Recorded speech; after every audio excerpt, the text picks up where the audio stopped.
Rosângela dos Santos Farias é capitão de fragata da Marinha, pedagoga, é negra e carioca.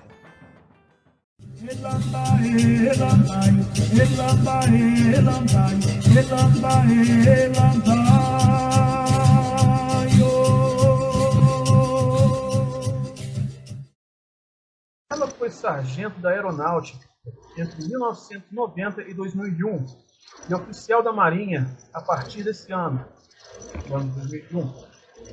É graduada em Pedagogia pela Universidade de Castelo Branco, realizou o curso superior CCSUP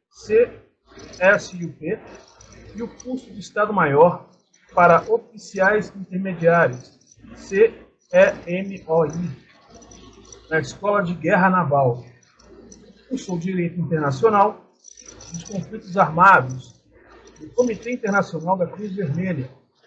Foi chefe do posto oceanográfico na Ilha de Trindade. É casada e é mãe de um filho. No MNG de hoje, com muita honra, recebemos a capitão de fragata da Reserva da Marinha Brasileira, Rosângela Farias. Ocolofé. Ocolofé. Tudo bem? Tudo bem. Antes de você começar, me perguntar, gostaria de externar aqui a felicidade que eu estou sentindo e a honra por ter sido convidada por esse canal, que eu descobri recentemente, que é maravilhoso. Ele traz uma mensagem maravilhosa para os negros e negras do Brasil e do mundo, né? E eu, no meu entendimento, pelo que eu vi do seu canal, pelo que você traz para gente, o seu canal ele é a representação do que é as Minas Gerais, aquela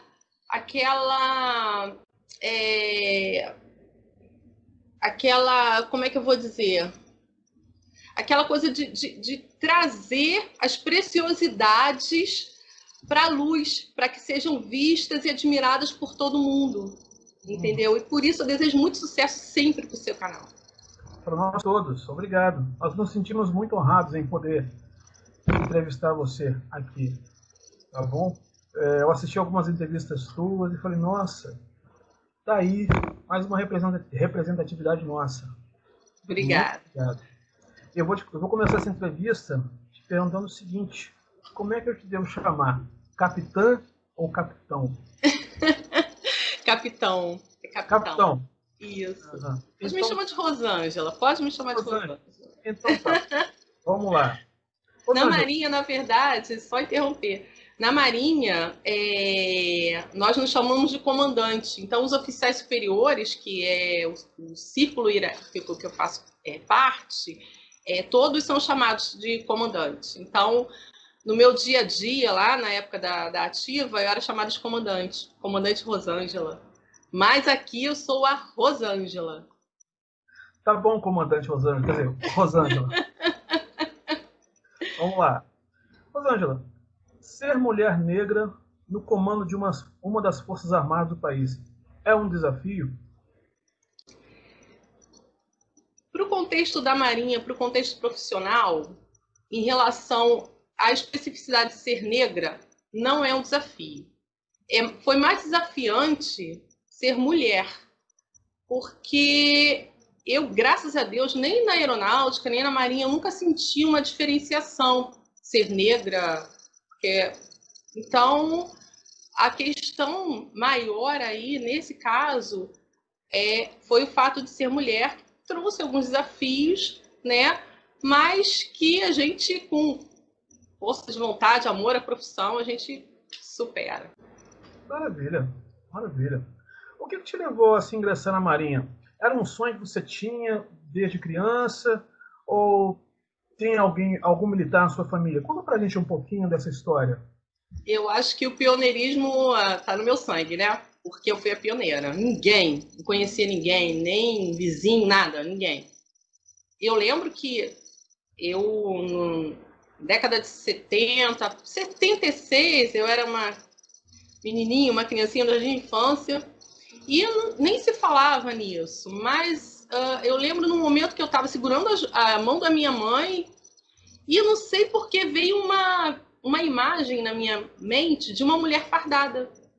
E aí eu pensei, eu quero ser polícia feminina. Polícia feminina porque não tinha referência de mulher nas Forças Armadas. Então, aquele elemento que eu conhecia, fardado, era o policial, né? O policial militar que a gente vê na rua normalmente. Então eu pensei, quero ser polícia feminina. E aí esse sonho foi crescendo junto comigo, né? Então, quando eu entrei na adolescência, eu pensei, quero entrar para a Marinha. E acabei ingressando na aeronáutica. Fiquei muito feliz por ingressar. Passei 11 anos muito felizes lá.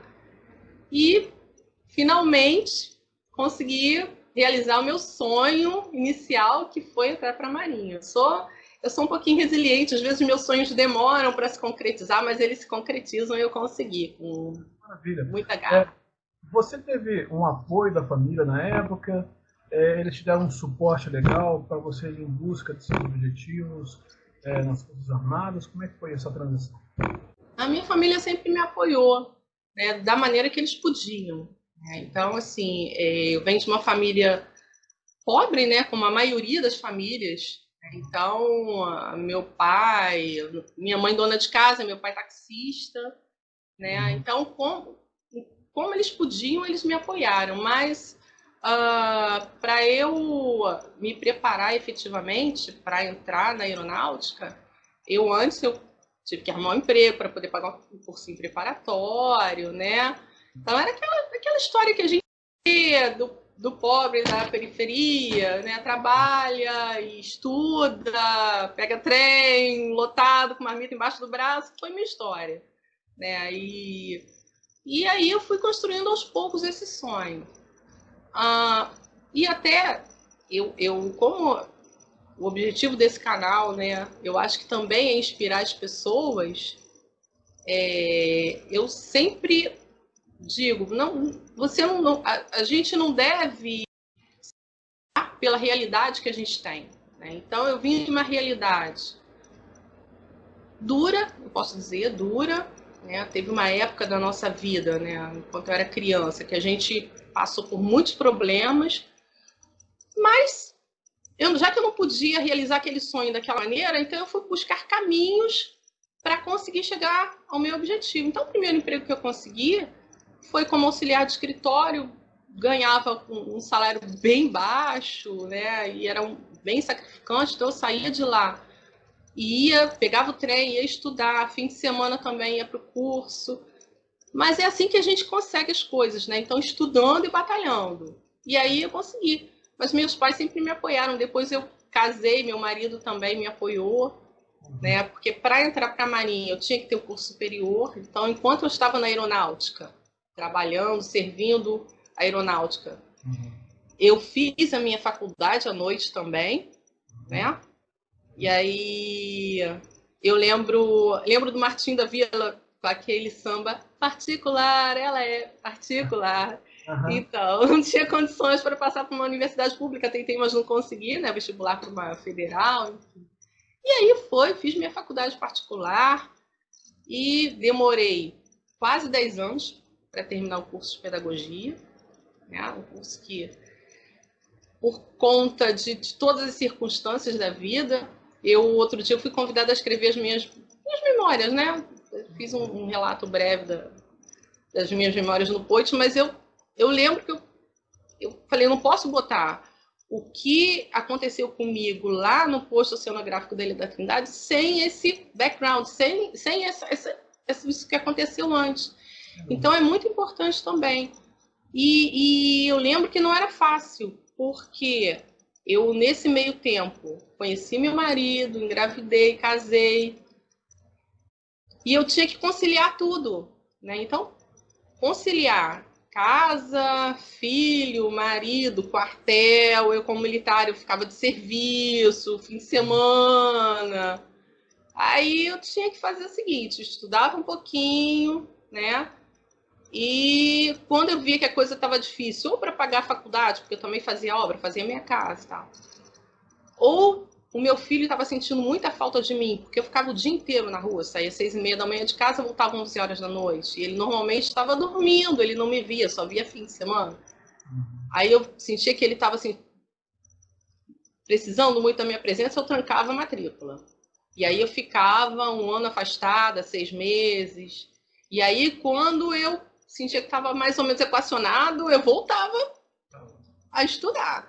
E fui fazendo assim. Eu lembro também que sempre tinha alguém que falava assim, você não vai conseguir, você não vai terminar essa faculdade, você está trancando muito a matrícula. Quem tranca a matrícula não termina a faculdade. Eu ficava quieta, né? Deixa eu falar. A pessoa fala o que quer falar. Agora, cabe a gente exatamente internalizar aquilo ou não. Perguntinha para você. O nome João Cândido Felisberto, Almirante Negro, te lembra alguma coisa? Sim, sim. Ele foi até imortalizado por uma composição do João Bosco. Sim. Um saudoso. Salve o navegante negro que tem por monumento as pedras pisadas no cais. Há muito tempo nas águas da Guanabara, o dragão do mar reapareceu na figura de um bravo feiticeiro, a quem a história não esqueceu. Conhecido como navegante negro, tinha a dignidade de um mestre sábio. Não é? O que você poderia dizer pra gente a respeito do Almirante Negro? Foi a revolta da chibata, né? Foi um momento que eu acho que toda transformação social, ela demora a acontecer. A gente não consegue mudar uma sociedade de uma hora para outra. Então, toda aquela transição da época da escravidão, né? Eu acho que foi muito difícil para a sociedade como um todo aceitar e viver aquele novo momento. E, para mim, foi o que aconteceu dentro da Marinha. Em 1910, se inicia um grande processo de reformulação da Marinha brasileira. E o Brasil compra na Inglaterra grandes coraçados, os chamados Dreadnoughts, os dragões do mar, né? Dentre eles o navio que viria a se chamar Minas Gerais e o coraçado Bahia. Nas águas da Guanabara, o dragão do mar reapareceu. Então, os marinheiros brasileiros, tanto os oficiais brancos como os marinheiros negros, foram mandados para a Inglaterra para aprender a manejar aqueles navios. E lá eles perceberam que o tratamento dado ao marinheiro era muito diferente do tratamento ainda dado no Brasil, que era um óbvio resquício da escravidão. Claro que havia punições para os marinheiros ingleses, aliás, né, parentes de piratas, né, mas não havia o castigo corporal. Quando esses navios chegam no Brasil, com grande estardalhaço, em abril de 1910, o povo do Rio de Janeiro acorre ao porto, que estava sendo, inclusive, construído, não estava pronto ainda, para ver aquelas potências flutuantes, né, que eram os coraçados Bahia e Minas Gerais, e também o São Paulo. O Bahia e o Minas Gerais tinham 84 canhões nas suas torres giratórias, sendo que 24 deles de 305 milímetros. Eram aquelas potências incríveis, né? Aquelas potências que você conhece bem do filme Encoraçado Potemkin, do Sergei Eisenstein, que registra o quê? Uma revolta de marinheiros ocorrida em 1905 na Rússia, por motivos bem semelhantes aos que levaram à eclosão da revolta da chibata no Brasil. Bom, o fato é que no dia 16 de novembro de 1910, um dia depois da posse do Marechal Hermes da Fonseca na presidência, um oficial do navio Minas Gerais resolve punir um marinheiro chamado Marcelino Menezes, porque ele tinha sido visto por um cabo delator, dedo duro, entrando no navio com 2 garrafas de cachaça. E esse comandante, João Batista das Neves, que era considerado um cara super sádico, condena o cara a 250 chibatadas. 250 chibatadas. Não sei se o efeito sonoro ficou bom, um dos nossos defeitos especiais aqui do Não Vai Cair no Enem. Espero que tenha eco. Cara, é impossível um ser humano levar 250 chibatadas. E o cara levou ao rufar de tambores.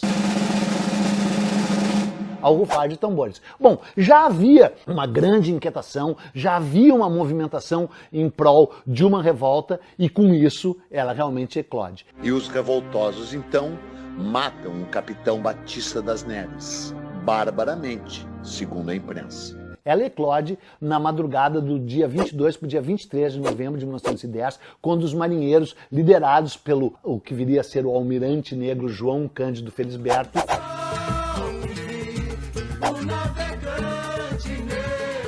tomam o poder desses dois coraçados e viram os seus canhões para a cidade do Rio de Janeiro. Às vezes, a gente...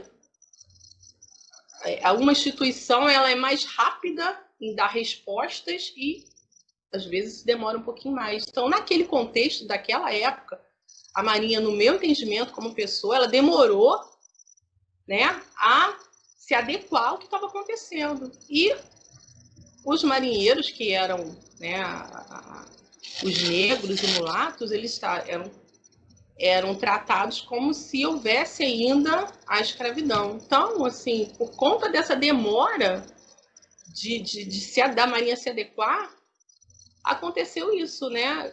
Sim. A gente fala muito pouco disso dentro do contexto da Marinha, porque foi uma revolta, foi uma rebelião, né? E eu entendo que a Marinha, ela não a Marinha, as Forças Armadas, elas são regidas por dois pilares, a hierarquia e a disciplina, né, que são dois pilares basilares que não devem ser deixados de lado. Sim. Mas, naquele momento, naquele contexto, foi fundamental para que o tratamento, né, com as praças mudasse. Né? Então, eu estava até comentando com o meu marido outro dia, falando, nossa, ele foi muito bem articulado, né? Ele foi um homem muito corajoso e ele conseguiu, com a atitude dele, que houvesse essa mudança de rumo.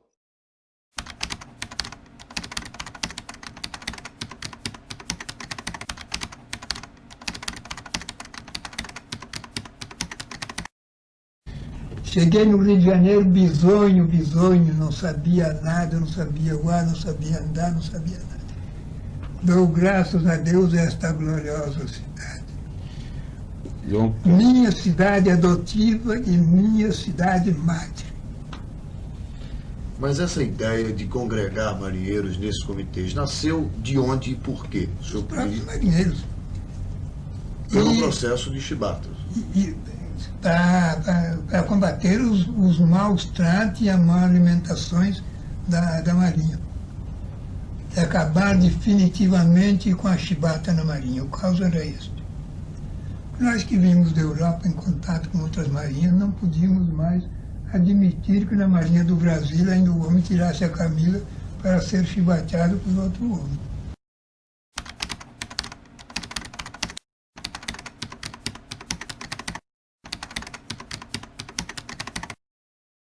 Agora, foi de uma maneira, dentro dos pilares da hierarquia da disciplina, complicada? Foi, mas foi um catalisador para essa mudança, né? Essa mudança importante.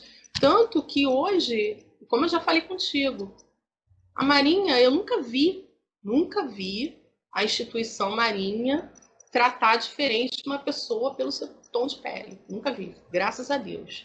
Graças a Deus, eu reporto a Marinha como uma instituição assim, muito democrática mesmo em relação a isso, muito respeitosa.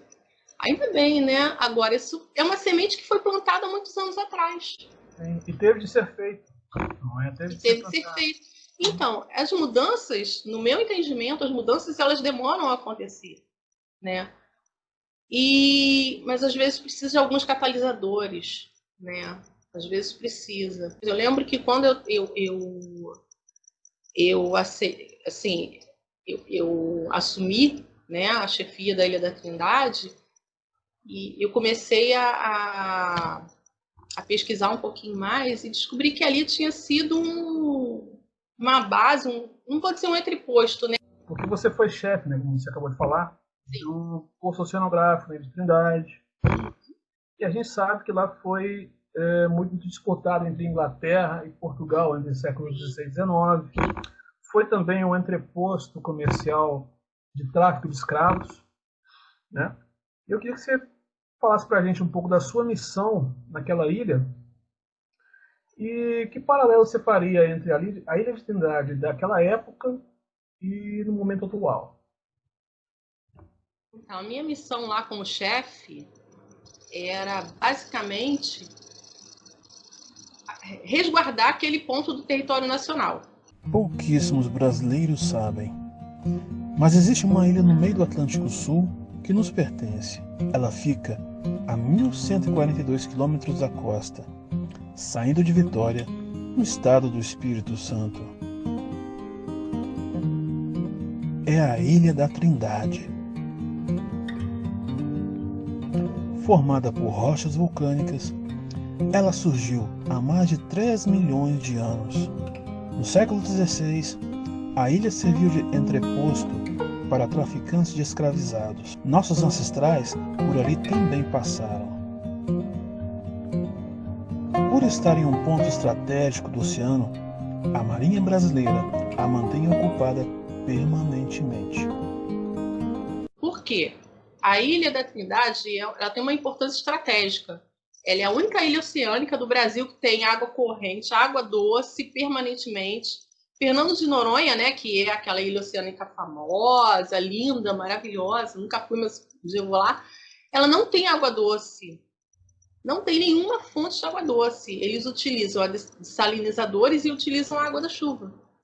A Ilha da Trindade tem. A Ilha da Trindade, ela faz parte de um arquipélago, Vitória Trindade, um arquipélago submarino, que tem inúmeras riquezas que estão sendo pesquisadas aos poucos, descobertas, mas uma delas é o pré-sal. Então, a importância da ilha, a importância estratégica, é fundamental. Ela fica perto dos maiores centros urbanos do Brasil. E se a gente observar todo o Oceano Atlântico, entre, né, a América e a África, todas as ilhas oceânicas, elas são da Inglaterra.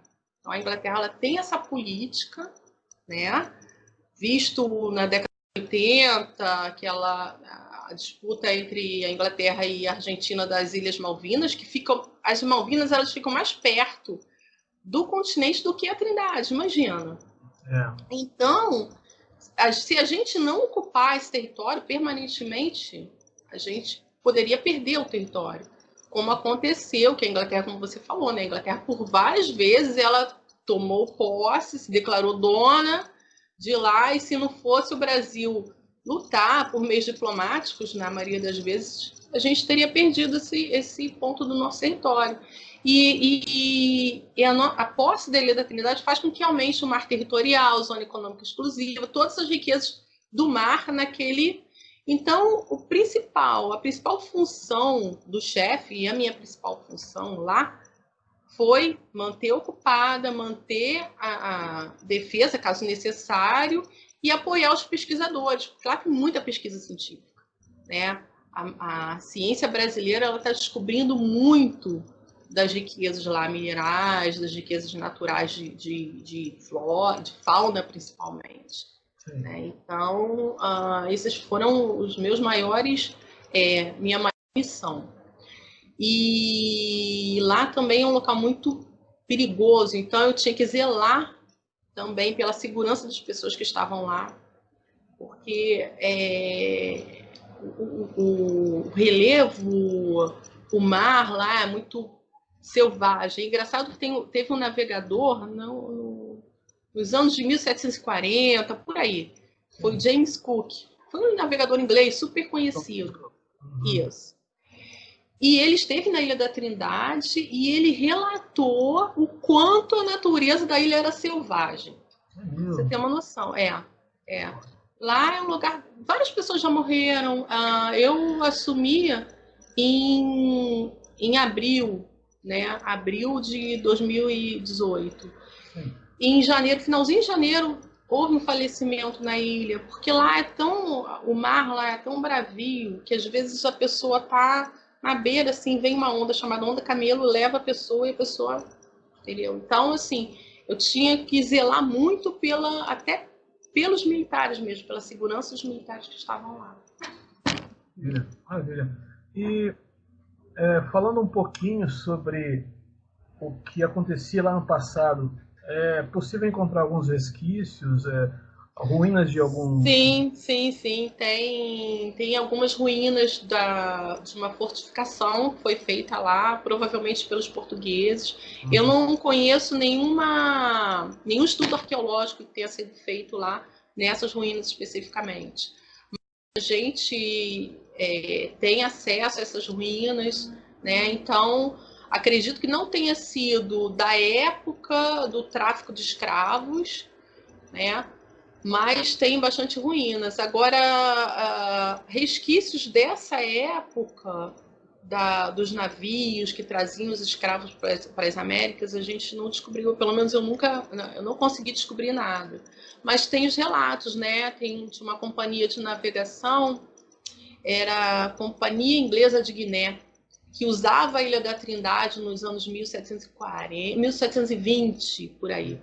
Usava a Ilha da Trindade como esse entreposto. Então, o que eles faziam? Eles vinham com os escravos da África, paravam ali, aqueles escravos que não tinham condições, né? Aquele material que estava deteriorado, porque era assim que nós éramos tratados, né? Eles eram descartados, os escravos em condições, eles ficavam lá para engordar um pouquinho, né? Para poder ser vendidos a um preço vantajoso para eles. Então, eles usavam a ilha dessa forma. E é muito... eu achei muito emblemático que a primeira mulher fosse negra. E quando eu fico até arrepiada disso, porque quando eu me dei conta disso lá, né, eu senti como uma força, sabe? Uma coisa muito bacana. E eu fiquei imaginando, naquela época, aqueles negros que vinham, chegavam de lá, aquelas mulheres, imagina assim, se eles conseguissem se reportar 300 anos, né, no futuro, e ver a primeira mulher comandante negra daquele local, imagina. Essa ilha ela foi entreposto de traficantes de escravos, então os escravos vinham para cá para serem selecionados. E eu seria uma escrava realmente se eu estivesse aqui nesse mesmo local 200 anos atrás. 200 anos atrás, uma mulher negra não seria nada. Eu não teria nenhuma condição humana, né? Porque o escravo ele era desumanizado. E hoje aqui como chefe é uma conquista sem tamanho.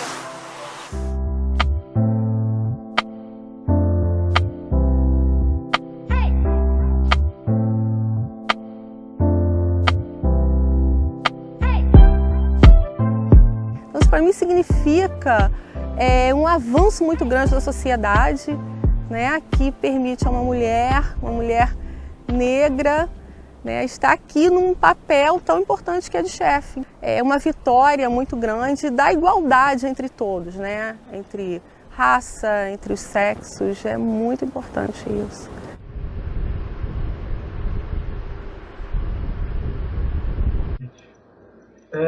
Eu não sei no que você acredita. Eu acredito que nós tenhamos assim ancestrais invisíveis que nos assistem. E com certeza, a partir do momento que você pisou lá, eles já estavam lá te guiando. E para isso que está acontecendo é porque o universo está conspirando. Você, né, é uma grande missionária, né? E mais uma perguntinha para você. Durante todos esses anos, né, servindo ao seu país, eu acredito que você tenha assim, servido em várias partes do país e, quiçá, além das fronteiras do Brasil, né? A pergunta é, existe alguma próxima missão a seguir ou você já disse assim, ó, chega por hoje? Eu fui uma militar do Rio de Janeiro, devo confessar, né?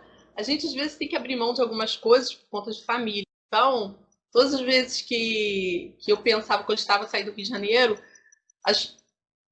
o contexto familiar era mais forte e eu tinha que ficar. Então, disso aí eu abri mão, né, de servir em outros lugares, por conta de filho, enfim, né? Mas minha missão enquanto militar da ativa já encerrou. Eu fui para a reserva depois de 30 anos, né? Desde 1990 que eu sirvo às Forças Armadas, então completei 30 anos e pedi minha reserva. Mas, por coincidência, até foi no início da pandemia, então por isso eu estou um pouquinho mais quietinha, estou reavaliando, estou estudando várias coisas e, por enquanto, eu não tenho assim, nenhuma missão em vista, mas aos poucos estou delineando, porque quem tem um espírito, digamos, mais de desbravar novos horizontes, não consegue ficar muito quieto por muito tempo, né? Então eu espero que novos horizontes venham e que sejam sempre pautados no que já aconteceu antes, né? Coisas boas e coisas que inspirem, porque o que eu achei de mais importante nessa missão foi que eu pude inspirar as pessoas, sabe? Quando eu voltei, e eu não esperava por isso, realmente eu não esperava nem um pouquinho dessa repercussão toda, eu não esperava, mas as pessoas falavam comigo, comandante, a minha e se inspirou na senhora, agora ela quer tentar, ela quer não sei o que, quer estudar. Então, assim, eu acho que se a gente puder inspirar mais pessoas a melhorar suas vidas, a realizar seus sonhos, né, tornar esse mundo um mundo melhor, tá bom, né? Então, se puder acontecer alguma coisa comigo, que eu consiga continuar essa caminhada, vamos ver o que o futuro nos reserva, né? Deus lhe ouça. Queridíssima, estamos chegando ao finalzinho da nossa entrevista. Muito rápido. A gente poderia ficar aqui por horas, né, conversando das coisas assim, mas o nosso tempo é muito limitado. Eu quero te agradecer de coração, gratidão por você nos dar essa oportunidade, essa entrevista. O Minas Negras Gerais está de portas abertas. Caso você queira falar em próximas vezes, por favor, comunique-nos. E deixa aí um recadinho, uma mensagem para todos os pretos e pretas desse país afora. Por favor. Com certeza. O que eu queria deixar de mais importante, baseado em tudo que aconteceu comigo, né? Da onde eu saí, para onde eu cheguei, toda essa minha trajetória que foi longa. Quando a gente vê alguém lá na linha de chegada, a gente não vê o quanto aquela pessoa correu para chegar até lá, né? O quanto ela se dedicou. E graças ao estudo, então sempre que eu posso falar e dar um recado para alguém, eu falo, estude. Sabe por quê? Quem não nasceu em berço de ouro, quem não nasceu de uma maneira privilegiada, normalmente consegue alguma coisa de maneira efetiva e consegue abrir os seus olhos, né, para a realidade, para o quanto ela pode melhorar a sua vida, quanto ela pode melhorar a vida das pessoas, da comunidade que ela está inserida, da sua família, de todo mundo, é por meio do estudo. Por meio do estudo formal, por meio do estudo informal. Hoje em dia está tão fácil, né, a gente estudar. A gente tem a internet, que é uma ferramenta maravilhosa, e a gente consegue buscar muita coisa boa na internet. Então, se as escolas estão fechadas hoje por conta de uma pandemia, se você não pode ir para a sala de aula, olha seu celular, procura coisas, procura cursos, ou mesmo livros que você possa ler. Tem coisas maravilhosas que a gente consegue descobrir e a gente consegue abrir a mente da gente. Né? Existem canais também. Existem canais maravilhosos, como Minas Negras Gerais, que está abrindo minha mente. E engraçado, assim, eu estava pensando muito, né, quando o canal me convidou para fazer essa entrevista, na maneira como eu me via, né? E eu acho importante colocar isso aqui também. Eu, como a maioria dos negros, né, sofri algumas vezes preconceitos de uma maneira assim bem forte, bem contundente mesmo, né? Tipo, o que essa negra está fazendo na minha casa? Tira essa negra da minha casa. Só que eu acho importante a gente mudar a nossa maneira de encarar esse tipo de situação. Então, eu sempre procurei não posar de vítima das circunstâncias que estavam me cercando, mas sim uma pessoa que tem as ferramentas para mudar aquela situação, entendeu? Eu não sou diferente de quem é branco, de quem é amarelo, de quem é verde, de quem é azul. Ninguém é diferente de ninguém, né? A questão do preconceito, para mim, é uma atitude que é totalmente fundamentada numa mentira que inventaram para justificar o injustificável, que foi a escravidão. Então, eles inventaram que determinada raça, que é a raça negra, era inferior ou não era nem humana, né? E, infelizmente, essa mentira prevaleceu e prevalece até hoje. Só que ninguém nasce preconceituoso. Isso é um comportamento aprendido. Mas, da mesma maneira que a gente pode aprender outras coisas. E a gente pode ensinar outras coisas. Então, à medida que a gente mostra o nosso valor, né, a gente mostra o quanto somos todos iguais, a gente faz com que aquelas pessoas aprendam outros valores que são os valores verdadeiros. Porque se a gente arrancar a pele da gente, o sangue é da mesma cor, a carne de todo mundo é da mesma cor. É só isso aqui. É só melanina, né? Então, pretos e pretas, vamos tomar as rédeas da situação por meio do estudo, por meio da dedicação, abrindo nossas mentes e lutando, mas da maneira mais bonita, que é tentando fazer com que a nossa vida seja uma vida melhor e a vida de todo mundo seja melhor, de todo mundo que nos cerca. Então, acho que se cada um plantar uma semente do bem, o jardim vai florescer, né? Muito bem. Falei hoje com Rosângela Farias, capitão da reserva da Marinha Brasileira, diretamente do Rio de Janeiro.